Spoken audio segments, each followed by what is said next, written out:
semaine dernière, on a pu voir et on a pu parler du fait de reconnaître les ruses du diable dans l'Église. Reconnaître les ruses du diable dans l'Église. Voilà ce sur quoi nous allons nous focaliser. Voilà la direction que le Seigneur nous donne. Elle est sur reconnaître les ruses du diable dans l'Église. Comment reconnaître ces ruses? Eh bien, on va s'appuyer sur la parole parce que la parole répond à la parole. Et on avait vu dans Éphésiens 6, à partir du verset 10, lorsque Paul parle du combat spirituel, on a vu l'armure, et on avait pu voir que, en fait, là où on doit faire le plus attention, et là où on doit revêtir le plus l'armure, contrairement à ce qui est annoncé, c'est pas seulement dehors. Dehors, hashtag, pour parler comme les jeunes, ou les anciens jeunes, je ne sais pas, c'est pas dehors le monde, en fait. Mais la réalité est que lorsque tu es enfant de Dieu, que tu crois en la parole, quand tu es dehors, tu es sur tes gardes, tu es sur le qui-vive. Tu fais attention parce que tu marches dans la sanctification, de ne pas être comme dans le monde, d'être dans le monde, mais de ne pas agir comme le monde. Tu ne fumes pas, tu ne bois pas, tu ne vas pas dans les lieux profanes, tu ne profères pas des insultes à tout va, tu n'as pas une attitude excessive pour que l'on ne puisse pas discréditer le témoignage de Christ. Et tu fais bien, parce que tu es enfant de Dieu et tu marches en étant conscient que tu dois et que tu représentes Christ sur cette terre lorsque tu marches. C'est ainsi que tu vas t'habiller décemment, c'est ainsi que tu vas avoir cette attitude qui correspond à un enfant de Dieu, conduit par l'esprit. On ne parle pas là d'une attitude religieuse, la religion qui veut que tu aies une jupe qui traîne au sol ou que tu sois habillé de manière austère. Non, tu peux t'habiller correctement en étant, entre guillemets, à la mode sans pour autant être manqué de pudeur, manqué voilà, de contrôle, en fait, d'être correctement habillé dehors. On ne parle pas de faits religieux. On parle vraiment de cette véritable sanctification où tu es conduit par l'esprit et l'esprit te convainc que ah ben là ce que tu fais c'est pas bon, il faut arrêter de le faire. C'est ça, c'est cette sanctification là. L'esprit nous a été donné pour nous aider en ce sens. Et donc, quand tu es dehors, tu es conscient du casque du salut, de la ceinture de la vérité, de la cuirasse de la justice, des chaussures du zèle de l'évangile. Parce que la vérité, c'est que quand on est dehors et qu'on a des collègues, des personnes qui nous approchent, des amis, on ne va pas hésiter des fois à leur parler de notre foi, à leur parler de Jésus, à indirectement ou directement évangéliser, à encourager à aller à l'église, à dire, ben, tu vois, moi, je suis croyant et dans la foi, je sais que je peux prier pour toi. On est dehors et on n'a pas de problème avec ça. Et le problème, c'est que souvent, comme tout soldat, quand on arrive à la base, on enlève l'armure et on se détend pour se ressourcer. On prend ce temps-là. C'est là que les soldats vont prendre le temps d'aller se laver, de se restaurer. Et pour nous, ça devrait être l'église. Je parle des 4 murs là. Je ne parle pas de l'église corps de Christ. Et souvent, lorsqu'on va dans un lieu qu'on appelle église, et ce n'est pas une église d'une autre religion, mais une église qui proclame Jésus, une église où on parle en langue, une église où il y a des chorales, une église qui ressemble à ce à quoi on croit, une image de ce en quoi on croit. Alors que si tu regardes la Bible, il y a beaucoup de choses qu'aujourd'hui on voit dans ce qu'on appelle église qui n'existaient pas dans la Bible. Beaucoup, beaucoup de choses.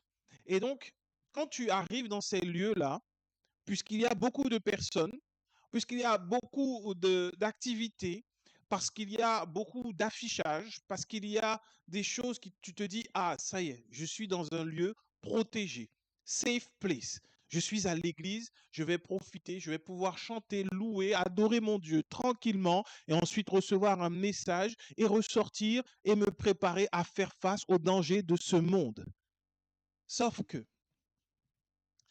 là où ta foi est le plus attaquée, c'est dans les lieux que l'on appelle église, pas dans l'église corps de Christ. Je parle des lieux. Je parle de ces temples établis et élevé, édifié bien souvent à la gloire des hommes. Si Jésus avait voulu que l'Église soit enfermée entre quatre murs, à, au commencement de son ministère, il aurait établi un lieu où il aurait prêché tout le temps et les gens seraient venus. Mais contrairement à cela, il est allé de lieu en lieu, annonçant la bonne nouvelle du royaume et guérissant les malades. C'est la parole de Dieu. Une fois qu'il est sorti du désert, Jésus est allé de lieu en lieu. Jésus n'a pas édifié un temple. Jésus n'a pas construit, alors qu'en 3 ans, il aurait pu largement le faire. Il aurait pu construire quelque chose de grand, même si c'était des murs avec de la paille ou de la chaume, je ne sais pas. Il aurait pu le faire, il aurait pu avoir une chaire où les gens viennent l'écouter. Mais il était sur les montagnes, il était au bord des rivières, il était dans le désert, il était près des lacs. Jésus-Christ annonçait l'évangile partout où il allait. Et il ne limitait pas l'œuvre de l'Église à quatre murs, ce qui se fait aujourd'hui. Et on pense qu'à travers les réseaux sociaux, on sort des murs de l'Église. À travers des campagnes d'évangélisation, on sort des murs de l'Église. Or, l'Église, comme Jésus disait, c'est son corps. Il est le temple du Saint-Esprit. Nous sommes le temple du Saint-Esprit. Il disait, détruisez ce temple et en 3 jours, je le rebâtirai. Je le rebâtirai. Il parlait de lui-même. Il est la tête de l'Église. Et quand tu fais partie de l'Église, corps de Christ, tu n'appartiens pas à quatre murs. Ce qui veut dire que une fois que tu sors quelque part de l'Église, enfin, tu ne sors pas. Quand tu fais partie de l'Église, corps de Christ, tu dois, quand tu vas dans un lieu qui annonce l'Évangile, tu dois au contraire avoir ton armure sur toi. L'endroit où tu peux laisser l'armure, entre guillemets, de côté, c'est quand tu te retrouves seul à seul avec Dieu dans ta chambre et qu'il restaure ton âme. L'Éternel est mon berger, je ne manquerai de rien. Il me fait reposer dans de verts pâturages.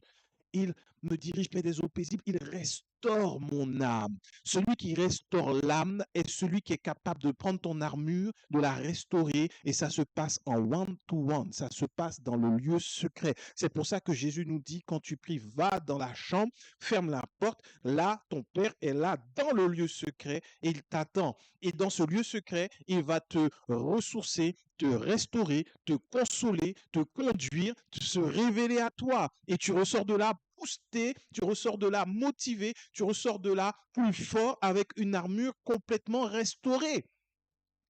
D'où l'importance de la prière. Ça veut dire qu'en dehors de ce lieu secret, tu dois avoir ton armure. Particulièrement là où on proclame, soi-disant, Jésus. C'est pas le message du jour, mais tu verras à plusieurs endroits dans la Bible, dans le Nouveau Testament, on te met en garde face à ceux qui disent Jésus, face aux faux prophètes, face à ceux qui œuvrent au final dans l'Église. On va prendre des exemples et on va continuer dessus encore la semaine prochaine. Dans l'Église, dans les églises, dans les murs qu'on appelle églises, tu dois avoir l'armure. Parce que là où ta foi est ébranlée, c'est dans les réunions de prière bizarres, où il y a des esprits qui se manifestent. Ce n'est pas l'Esprit de Dieu comme on l'entend par le parler en langue, avec une traduction de cette parole.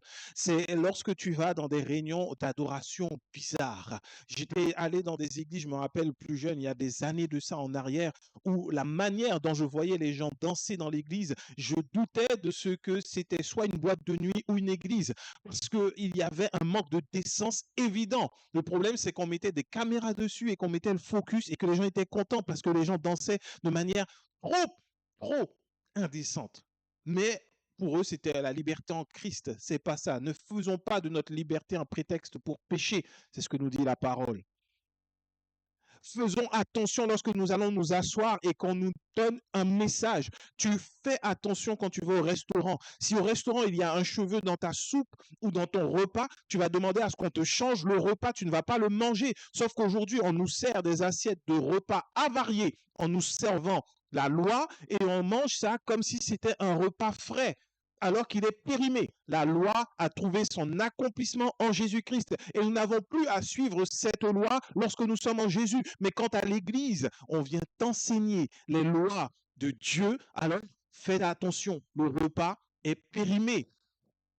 Si on t'enseigne à suivre les richesses de Salomon, c'est périmé. On t'enseigne à suivre les victoires de David, c'est périmé. On t'enseigne à suivre Moïse, c'est périmé. Et tu manges de la nourriture avariée. Et ce qui se passe quand tu manges de la nourriture avariée, intoxication alimentaire, voire pire, la mort.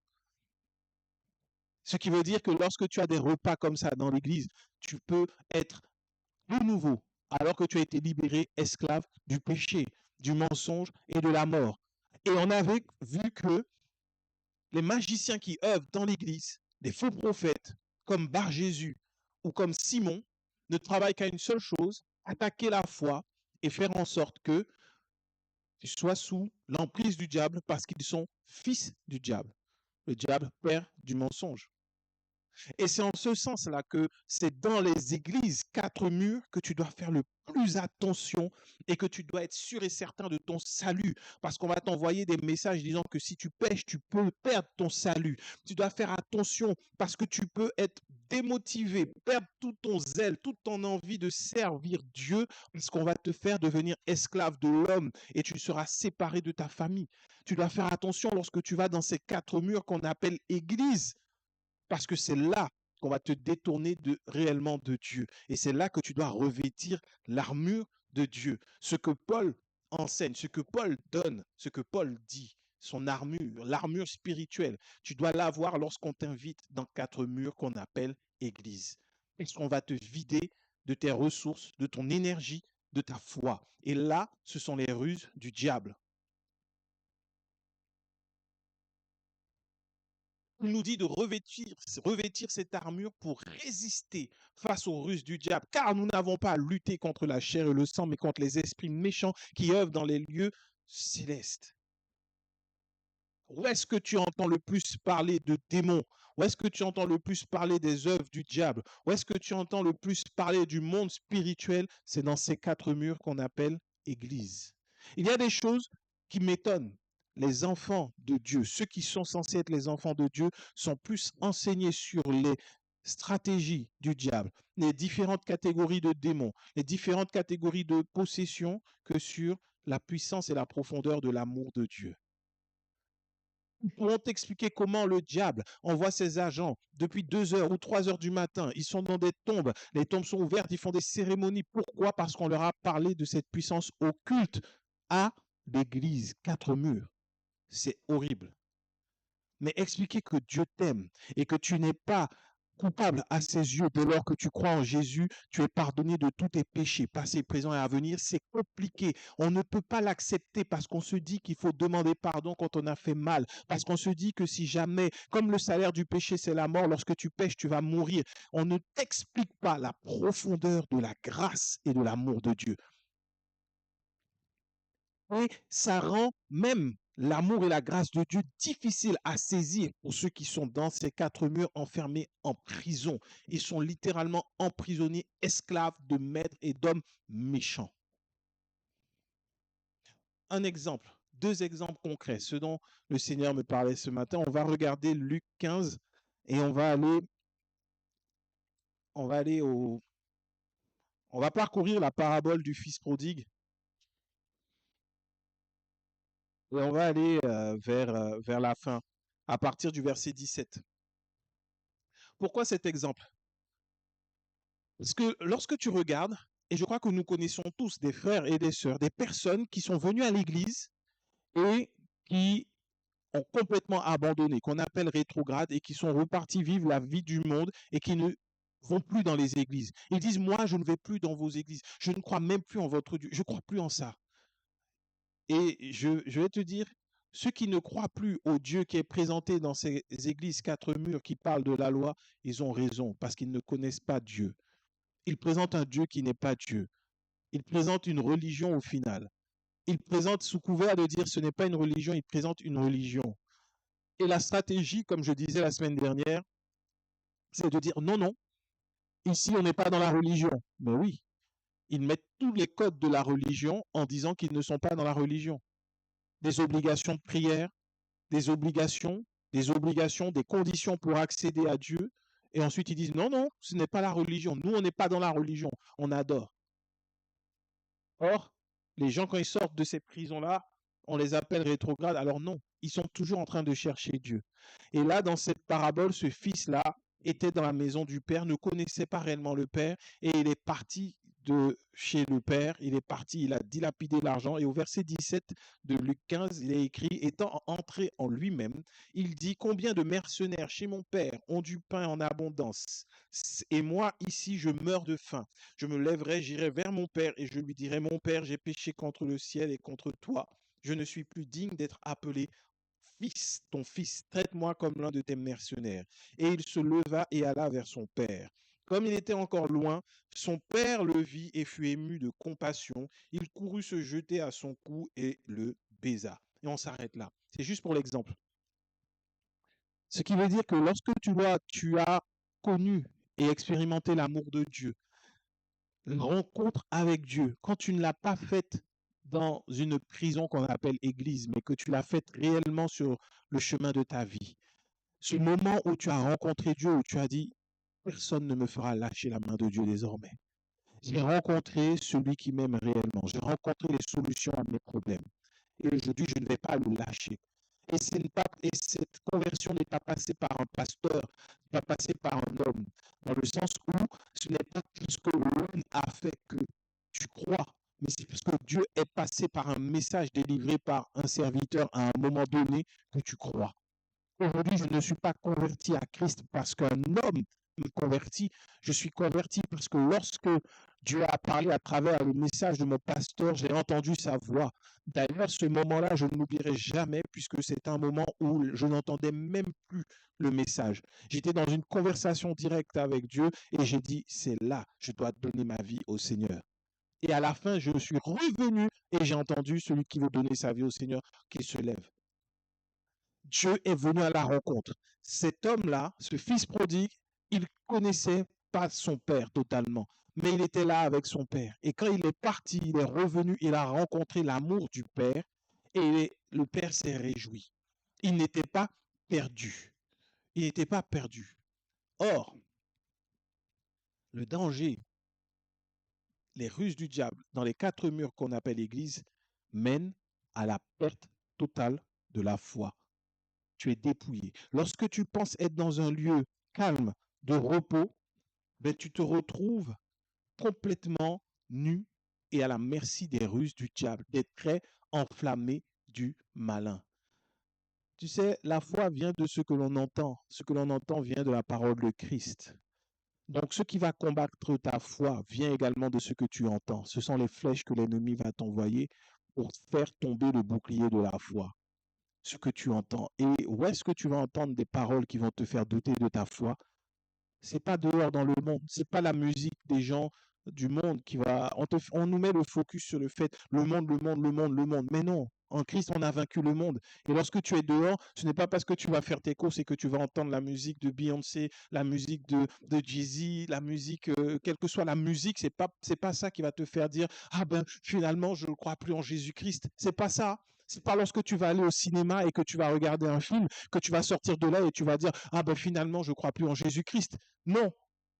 Ceux qui ont décidé d'arrêter de suivre Jésus, qui sont allés ailleurs, c'est parce qu'ils ont entendu un message à un moment, prêché par quelqu'un, annoncer quelque chose de différent de ce qu'ils recevaient, et que ça l'a touché, et ça a remis en question, ça a ébranlé sa foi. Les ruses du diable, les fils qui sont semés en même temps que le bon grain. Il y a des faux serviteurs qui œuvrent à faire tomber les enfants de Dieu dans le manque de foi. Et ces faux serviteurs-là ne sont ailleurs que dans ce qu'on appelle quatre murs église. C'est là qu'ils sont. Sachez, Jésus disait, sachez que si le monde vous hait, il m'a haï le premier. Il n'est pas compatible d'avoir la gloire du monde et la gloire de Dieu. C'est pas possible. La gloire du monde appartient à celui qui est là encore dans le monde et qui œuvre, le prince de la puissance de l'air. Tu ne peux pas. Si un pasteur fait un travail qui correspond à la volonté de Dieu, il sera combattu par le monde entier, par le monde. Le monde le rejettera. Le monde ne voudra pas de lui, le monde ne l'aidera pas, le monde ne l'accueillera pas, le monde le rejettera, mais Christ lui ouvrira les voies. Christ lui ouvrira les voies. Il suffit de regarder le parcours des apôtres. Pierre et Jean, annonçant Jésus-Christ, ils ont été battus, ils ont été arrêtés. On a tué Jacques, on a lapidé Étienne. Paul a été lapidé à plusieurs reprises, il a subi des naufrages, il a été emprisonné, il a fini décapité. Il a été emprisonné à Rome, il était certes auprès des grands, mais il n'était pas là en tant qu'ami et invité particulier. Il était là en tant que prisonnier et à la fin, ils ne l'ont pas fait de faveur, ils l'ont décapité. Il ne faut pas se laisser avoir par des hommes qui disent non, il faut aller dans le monde et occuper les places les plus élevées pour récupérer les richesses indignes de ce monde. Il n'y a pas besoin d'aller récupérer les richesses indignes de ce monde. L'or et l'argent appartiennent à ton Dieu, à ton papa, et il te les donne selon ce que tu as besoin. Ça ne sert à rien d'en avoir des mille et des cents et de perdre son âme. Ça ne sert à rien. Et donc, c'est dans l'Église. Pourquoi? Parce qu'il y a une chose que le diable connaît. Il connaît ce qui est écrit dans la parole. Regardons Jean, chapitre 15. Jean 15, au verset 1er, qui nous dit « Je suis le vrai cep, et mon Père est le vigneron. » C'est Jésus qui parle. « Tout sarment qui est en moi et qui ne porte pas de fruit, il le retranche, et tout sarment qui porte du fruit, il l'émonde afin qu'il porte encore plus de fruits. Déjà vous êtes purs, cause de la parole que je vous ai annoncée. Demeurez en moi, et je demeurerai en vous. Comme le sarment ne peut de lui-même porter du fruit s'il ne demeure attaché au cep. Ainsi, vous ne le pouvez non plus si vous ne demeurez pas en moi. Si vous ne demeurez en moi. Je suis le cep, vous êtes les sarments. Celui qui demeure en moi et en qui je demeure porte beaucoup de fruits. Car sans moi, vous ne pouvez rien faire. Si quelqu'un ne demeure pas en moi, il est jeté dehors comme le sarment et il sèche. Puis on ramasse les sarments, on les jette au feu et ils brûlent. Si vous demeurez en moi et que mes paroles demeurent en vous, demandez ce que vous voudrez et cela vous sera accordé. Si vous portez beaucoup de fruits, c'est ainsi que mon Père sera glorifié et que vous serez mes disciples. Point. Jésus est clair. C'est en lui que l'on porte du fruit. Tu ne portes pas du fruit en étant caché sous le manteau d'un homme, sous l'onction d'un homme dans une église. Analysons maintenant ensemble la situation. Tu es enfermé dans les quatre murs de l'église et tu penses que tu sers Dieu, mais ta vie ne porte pas de fruits. Tu es à l'église, on te dit il faut donner les offrandes, il faut amener les dîmes, il faut donner les offrandes parce que tu dois devenir riche par le principe de transfert de richesse ou de je ne sais quel autre principe. Ça fait longtemps que je suis sorti de ça. Sauf que quand tu regardes de manière évidente, le seul fruit que tu portes, c'est le manque. C'est le découvert, c'est la pauvreté. Ça ne correspond pas à Jésus-Christ. Donc, tu ne portes pas de fruits. Quand on te dit que tu dois être en pleine santé, en bonne santé, que tu dois performer, que tu dois avoir la santé, donc tu dois croire, ils te font des impositions des mains et autre chose, et la santé se dégrade au fur et à mesure. Au fur et à mesure, et certains même meurent. Ça ne marche pas. Que tu dois avoir la victoire sur les démons, tu n'as pas de victoire. Il y a des personnes qui sont oppressées, qui appellent les pasteurs dans la nuit, en pleurs. Oh, les démons sont en train d'agir, ils sont en train de faire ceci, ils sont en train de faire cela. Tu ne portes pas de fruit, tu ne portes pas le fruit de la victoire. Quand tu es encore enseigné par la loi n'est là que pour révéler le péché qui est en l'homme. Et que tu vas à l'église, mais tu marches avec culpabilité. Tous les jours, tu pêches et tu demandes pardon. Et tu es dans un cercle vicieux de culpabilité. Tu ne portes pas le fruit de la victoire de la croix. Si tu analyses bien, si tu prends le temps de parler avec des prisonniers des quatre murs que l'on appelle Église, alors tu verras que leur vie est une vie infructueuse. Tout ce qu'ils font finit par s'écrouler. Les seuls qui prospèrent, ce sont ceux qui annoncent ces messages-là et ils ne prospèrent pas selon la volonté de Dieu. Ils prospèrent en dépouillant les âmes qui sont là, de leur force, de leurs ressources, de leurs richesses. C'est comme ça qu'ils deviennent riches et après ils disent, vous voyez ce que Dieu fait avec moi, il le fera avec vous. Suivez mes enseignements. C'est du mensonge. Purement et simplement. Sauf que La conséquence du fait de ne pas porter de fruits, ça veut dire que tu te détaches du véritable cep de Jésus-Christ. Tu t'en détaches. Et il est écrit que tout cep qui ne porte pas de fruits, il sera coupé et jeté au feu. La conséquence est terrible. Ça, ce sont les véritables ruses du diable. Te détacher de Christ afin que tu finisses avec lui dans le feu, alors que Dieu ne le veut pas. Tu ne peux porter de fruits que par Jésus, parce que tu reçois sa vie, parce que tu reçois son amour, parce que tu reçois ses promesses, et il s'en assure par son esprit, tout simplement. Tu ne portes pas de fruits en étant ami avec le pasteur, en étant soumis au pasteur, en donnant toutes tes offrandes à l'église, tu ne porteras pas de fruits. La conséquence sera que tu seras détaché. Tu seras détaché. Tu seras coupé. Le diable ne vise qu'une seule chose, te détacher de Christ. Souviens-toi, Bar Jésus, qu'est-ce qu'il faisait? Il s'opposait à Paul. Pourquoi? Il empêchait le proconsul d'atteindre, d'avoir la foi. Quand tu n'as pas la foi, tu ne peux pas t'accrocher à Christ. La foi est ce qui fait que nous venons nous greffer à Jésus-Christ. La foi. Voilà ce qui nous fait nous greffer. Et quand on te dépouille de cette foi, eh ben on te coupe puisque tu es desséché. C'est comme dans la nature aujourd'hui, on a cet exemple. Si tu as un arbre, l'arbre va bien et tu as une branche qui est cassée, mais qui est encore accrochée, tu verras, tu vas peut-être pas voir tout de suite qu'elle est cassée, mais au bout d'un moment, tu vas voir que l'arbre est vert, partout il y a de belles feuilles, il y a de beaux fruits, et puis tu vois, il y a une branche qui est sèche, il n'y a plus rien, il n'y a pas de feuilles, il n'y a pas de fruits. Qu'est-ce que tu fais en toute logique? Parce qu'elle dérange l'arbre, tu la coupes et tu la jettes. Tu la coupes et tu la jettes. Et cette conséquence, elle est juste terrible pour les enfants de Dieu. C'est pour ça que l'armure de Christ, Éphésiens 6, elle doit être revêtue quand on t'invite. Je ne dis pas de ne pas aller, hein. Je ne dis pas de ne pas y aller. Mais si tu y vas, mets l'armure sur toi. N'y va pas comme étant, euh, je ne sais pas, un vase prêt à recevoir n'importe quel type d'eau. Dieu dit que nous sommes des vases d'honneur et dedans on met des choses de valeur pour servir les invités. Nous ne sommes pas des vases viles. On ne vient pas mettre n'importe quoi en toi. N'accepte pas n'importe quelle parole. N'accepte pas n'importe quelle parole. 1 Timothée. 1 Timothée. On va regarder un exemple terrible, parlant. 1 Timothée, on va commencer au verset 1er. On va tout lire. Paul, l'apôtre de Jésus-Christ, par ordre de Dieu, notre Sauveur, et de Jésus-Christ, notre espérance, à Timothée, mon enfant légitime en la foi, que la grâce, la miséricorde et la paix te soient données de la part de Dieu le Père et de Jésus-Christ, notre Seigneur.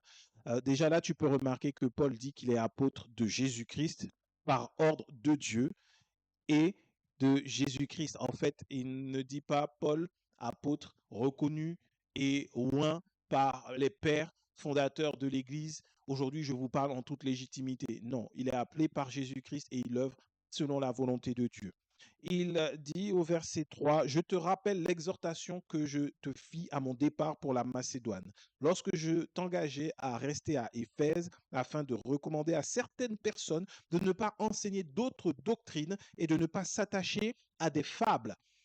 On a déjà vu ça, à des fables et à des généalogies sans fin qui produisent des discussions plutôt qu'elles n'avancent l'œuvre de Dieu dans la foi. Pause. Des fables et des généalogies, des histoires et également des récits, des généalogies, c'est quand on remonte sur les ancêtres.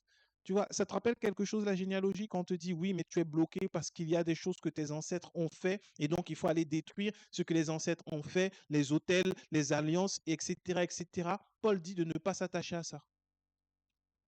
Il dit de ne pas s'y attacher. Parce que ça produit quoi? Des discussions plutôt que ça ne fait avancer la foi.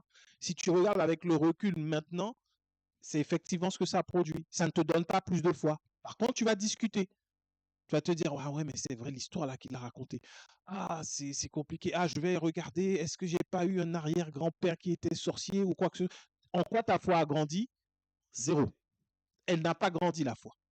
Et donc, il disait, de ne pas laisser certaines personnes, de ne pas s'accrocher à ça. Au verset 5, il dit, le but du commandement, c'est une charité ou un amour venant d'un cœur pur, une bonne conscience et d'une foi sincère. Quelques-uns s'étant détournés de ces choses, se sont égarés dans de vains discours. Ils veulent être docteurs de la loi et ils ne comprennent ni ce qu'ils disent, ni ce qu'ils affirment. Nous n'ignorons pas que la loi est bonne pourvu qu'on en fasse un usage légitime, sachant bien que la loi n'est pas faite pour le juste, mais pour les méchants et les rebelles, les impies et les pécheurs, les irreligieux et les profanes, les parricides, les meurtriers, les impudiques, les infâmes, les voleurs d'hommes, les menteurs, les parjures et tout ce qui est contraire à la saine doctrine, conformément à l'évangile de la gloire du Dieu bienheureux, évangile qui m'a été confié. Pause. C'est dans la Bible depuis des siècles, hein. La loi n'est pas pour le juste. La loi n'est pas pour le juste. Donc, par conséquent, Paul dit bien de faire attention parce qu'il y en a qui vont s'élever au rang de docteur. Le docteur est celui qui maîtrise la doctrine, docteur de la loi. Mais il dit qu'ils ne comprennent pas ce qu'ils disent ou qu'ils affirment. On va te dire que c'est dans la Bible, c'est la volonté de Dieu, c'est les lois que Dieu a établies pour régir ce monde et donc tu dois t'y soumettre. Sauf que, en t'y soumettant, tu vas rentrer dans une des catégories que Paul a données. Tu vas devenir méchant, ou rebelle, ou impie, ou pécheur, ou irreligieux, profane, parricide, meurtrier, impudique, infâme, voleur, menteur, parjure. Voilà ce à quoi tu t'exposes. Et ça, c'est contraire à la volonté de Dieu. Ruse du diable. Et on continue. Au verset 12, il dit, je rends grâce à celui qui m'a fortifié, à Jésus-Christ notre Seigneur, de ce qu'il m'a jugé fidèle en m'établissant dans le ministère, moi qui étais auparavant un blasphémateur, un persécuteur, un homme violent. Mais j'ai obtenu miséricorde parce que j'agissais par ignorance dans l'incrédulité et la grâce de notre Seigneur a surabondé avec la foi et la charité qui est en Jésus-Christ. C'est une parole certaine et entièrement digne d'être reçue que Jésus-Christ est venu dans le monde pour sauver les pécheurs, dont je suis le premier.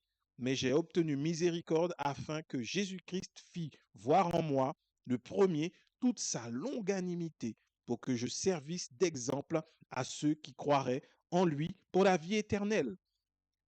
Roi des siècles immortels, invisible, seul Dieu, soit honneur et gloire au siècle des siècles. Amen. Paul parle en disant qu'il était lui-même le premier des pécheurs que Dieu est venu sauver et qu'il sert d'exemple aujourd'hui pour que Dieu démontre son amour envers le pécheur. Ce message-là, tu ne l'entends pas de nos jours. Les hommes qui sont dans les murs qu'on appelle église mettent en avant. Je ne parle pas de tous. Je ne parle pas de tous parce qu'il y en a qui ont des murs qui s'appellent église et qui sont partie intégrante du corps de Christ. Je ne fais pas l'amalgame en condamnant tout le monde en disant qu'il n'y a que moi qui ai la vérité. C'est faux. Je n'ai pas, moi, toute la vérité. Complètement faux. Au contraire, je mets en garde par rapport à ceux qui attirent beaucoup de foule et qui détruisent beaucoup d'âmes et qui vont faire croire que c'est ça l'évangile. Ce n'est pas ça l'évangile. Mais là, Paul dit, je suis moi le premier, je sers d'exemple. Aujourd'hui, dans l'église, si tu vas dans une église et qu'un pasteur dit, moi-même, je suis le premier des pécheurs que Dieu a sauvés, c'est rare. Aujourd'hui, on te dit plus, Dieu m'a élevé parce que j'ai obéi à sa volonté. Et aujourd'hui, si je suis là, c'est parce que j'ai payé le prix pour que Dieu soit glorifié par ma vie. Voilà mon sacrifice. On met en avant ses œuvres. Ça, c'est une ruse du diable. Paul n'a jamais mis en avant quelconque sacrifice. Il dit, je ne sers que d'exemple. Dans d'autres passages, il dit, je sers de libation. Non, il ne se met pas en avant. Il reconnaît son passé et il dit que c'est par la grâce de Dieu qu'il est là et par son amour parce qu'il agissait par ignorance, contrairement à ceux qui viennent annoncer la loi. Et Paul dit au verset 18, le commandement que je t'adresse, Timothée, mon enfant, selon les prophéties faites précédemment à ton sujet, c'est que d'après elles, tu combattes le bon combat en gardant la foi et une bonne conscience.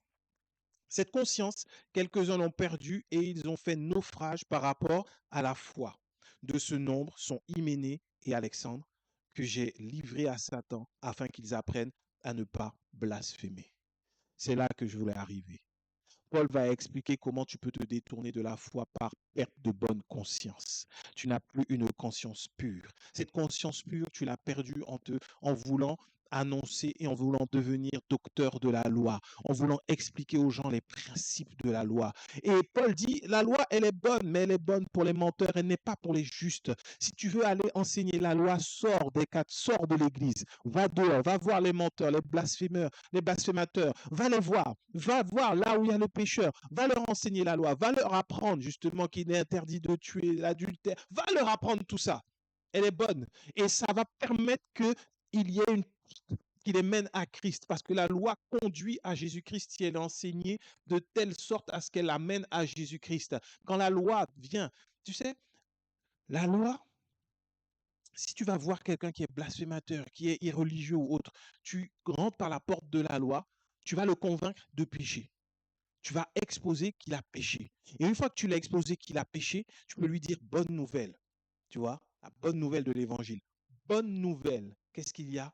Jésus-Christ est mort pour que tout ça là soit effacé dans ta vie et que tu sois libéré. Voilà à quoi sert la loi. Tu vois, la loi, elle est bonne dans ce sens-là. Mais ne t'assois pas dans une église pour parler de la loi. Parce qu'à l'église, tu as des justes qui sont sauvés et qui ont accepté Jésus. Parle-leur de l'amour de Dieu. Ne parle pas des 15 lois pour pouvoir avoir les richesses. Ça ne sert à rien. Parce que tu as tout en Jésus-Christ. Enseigne comment tu as tout en Jésus-Christ et comment par la foi tu peux y accéder plutôt. Et on voit que Paul donne l'exemple d'Hyménée et d'Alexandre qui l'a livré à Satan. Livré à Satan selon les termes de Paul dans Corinthiens quand il parle de l'homme qui a péché en prenant l'une des femmes de son père. Il dit, un tel homme, je l'aurais livré à Satan afin que le corps périsse mais que l'esprit soit sauvé. C'est dans cet esprit-là, pour qu'ils apprennent à ne pas blasphémer. Ça veut dire que livrer à Satan, ça veut dire qu'il y a une grâce, une protection qui sort de sur eux et le diable peut désormais les frapper, les cogner, si je puis dire, et ils vont comprendre que là, en fait, ils ont fait ce qui est mal. C'est ça, en fait, livrer à Satan. Et on ne va pas livrer à Satan des personnes dans l'église juste parce qu'elles ont quitté l'église. Il y a des gens qui s'amusent, des hommes qui s'amusent à dire, oui, je te livre à Satan. Il a quitté l'église, il n'est plus en accord avec moi, je le livre à Satan. Ça veut dire que les gens t'appartiennent. C'est faux. On ne livre pas des gens à Satan comme ça. On ne livre pas des gens à Satan juste parce ils ne sont plus en accord avec la doctrine que tu enseignes. Ça, c'est un cœur méchant. Paul n'a pas fait ça. C'est pour qu'ils apprennent à ne pas blasphémer parce qu'ils sont arrivés au niveau de blasphème. Et Dieu, la grâce de Dieu ne peut pas demeurer sur celui qui blasphème Dieu. Est-ce qu'un chien qui te mord la main à chaque fois que tu lui donnes à manger, tu vas continuer de le nourrir? Au bout d'un moment, le chien va mourir de faim ou il va comprendre d'arrêter de te mordre. C'est ça. C'est exactement ça. Et là, la semaine prochaine, par la grâce de Dieu, on ira dans le livre des Hébreux, où on explique, où l'auteur des Hébreux explique en profondeur pourquoi, une fois que tu as accepté Jésus réellement et que tu te retrouves dans 4 murs et que la grâce ne te parvient pas, tu ne la reçois pas et que finalement, une fois que tu as connu Dieu au début et que tu as pris les flèches et que tu es reparti, que tu as tout quitté, tu es reparti en arrière, Christ ne peut pas être crucifié une deuxième fois pour toi.